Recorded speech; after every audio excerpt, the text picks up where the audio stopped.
Hey everyone, if you're looking for a high protein, plant-based recipe that's sure to satisfy, you are in the right place. I've been making these vegan fajitas for years and they are always a hit. If you stick around till the end, I'll show you how to turn them into a transportable party food, great for tailgates or other parties. Remember, if you're finding value in these videos, hit that subscribe button so you never miss a recipe. Welcome to Kat's Vegan Kitchen. Let's get started. The first thing we're gonna do is marinate our meat. In this recipe, we're using seitan, or some people call it wheat meat. I'm gonna show you my homemade fajita seasoning mix. If this is too complicated, you can always use one of those store-bought packets, but it's pretty easy. I'm gonna start with about 3/4 cup of plant-based beef broth. Into that, I'm gonna add about half a tablespoon to a tablespoon of cornstarch. And then I'm gonna mix that up really well. Once that is mixed up, I'm gonna add in about 2 teaspoons of chili powder, about a teaspoon of garlic powder, about a teaspoon of oregano, and about a half teaspoon to a teaspoon of cumin. I'm gonna mix this up really well. Now remember, if you don't like any one of these spices, you can always leave it out and replace it with something you do like. Now I'm gonna put my seitan in there and I'm gonna let it marinate. The longer you let it marinate, the better. But I'm just gonna make these up quick tonight, so I'm only gonna let this marinate for about 10 to 15 minutes. If you notice, I did not add any heat to my marinade because I'm gonna use fresh jalapenos. But if you're not using fresh jalapenos and you like heat, I would add some cayenne pepper to my marinade. I'm gonna start by heating up about a tablespoon and a half of, I like avocado oil because it has a really high smoke point and a beautiful buttery flavor.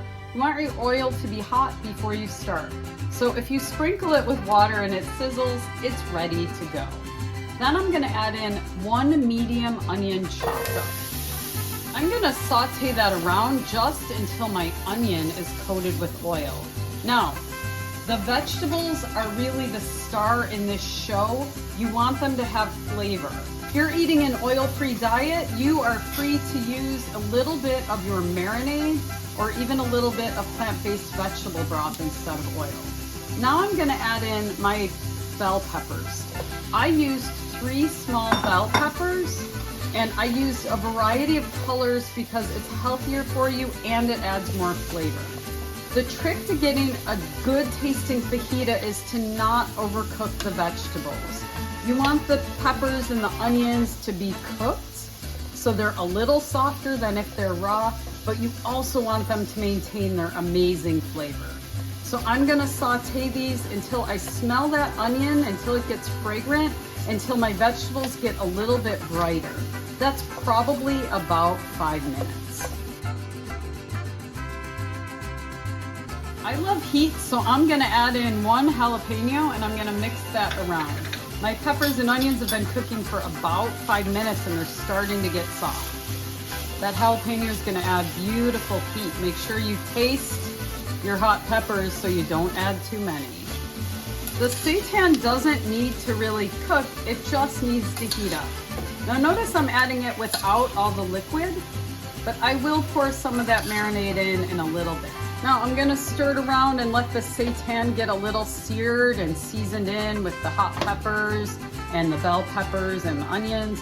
And I'm gonna let this mixture cook for maybe another 3 to 5 minutes. The key is we don't want the peppers to get too soft.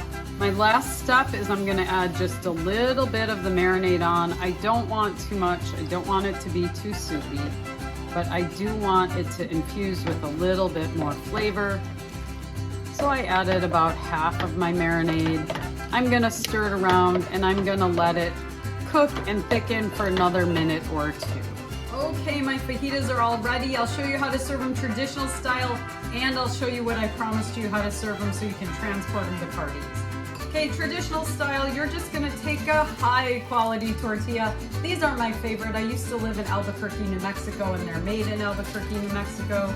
I'm gonna take my vegetables, I'm gonna put them in a fajita sized tortilla. I'm gonna overfill it because that's what I do. Now, if you're feeling very decadent, you can top with a dollop of sour cream. If you notice, I did not put any salt in this recipe. There's salt in the broth and salt in the seitan, but you can salt to taste if you prefer. Now you just fold your fajita up and chow down on your traditional style fajita. But if you're looking to transport this, let me show you a great way to do that. You're gonna take a tortilla, you're gonna take a cast iron skillet or one that is mostly non-stick, and you're gonna put your fajita mixture in only half of it. Maybe you see where we're going with this. I am gonna sprinkle my favorite Mexican style cheese or cheddar cheese over that. This is plant-based cheese, of course. I'm gonna fold over my fajita quesadilla carefully and push it down. I'm gonna let it cook for just a minute or two. I'm gonna make sure it's not burning while I'm letting it cook. I'm gonna carefully flip my fajita over and let the other side get nice and golden brown like this side. I pulled my magical fajita quesadilla out of the pan, put it on a cutting board and cut it with a pizza cutter, and now it's ready to be transported to your next tailgater party. Now you've got 2 ways to make excellent high-protein vegan fajitas. If you like this video, remember to subscribe, and I'll see you next time on Kat's Vegan Kitchen. Thanks for watching.